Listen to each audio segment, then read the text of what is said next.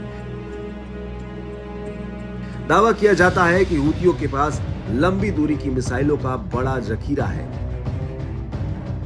Iran की ओर से Houthi विद्रोहियों को कई आधुनिक हथियार मिलते रहते हैं।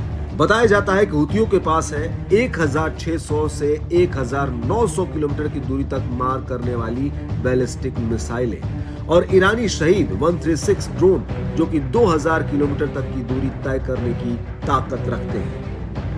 हूती विद्रोहियों ने बीते सोमवार को हिंद महासागर में ड्रोन हमले में MSC ओरियन कंटेनर जहाज को निशाना बनाया था।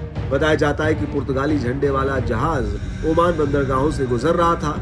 विद्रोहियों ने पहले अपने हमले को हिंद महासागर तक और यमनी तट से बचने के लिए दक्षिणी अफ्रीका के चारों ओर चक्कर लगाने वाले जहाजों तक बढ़ाने की धमकी दी थी। हालांकि हूतियों का फिलहाल पूरा फोकस लाल सागर और अदन की खाड़ी ही रहा है।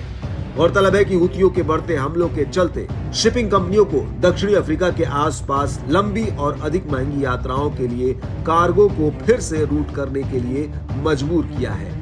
हालांकि ऐसी आशंका है कि गाजा पर इजरायली युद्ध फैलने से पूरे मिडिल ईस्ट में तनाव आने वाले दिनों में और चरम पर पहुंच सकता है।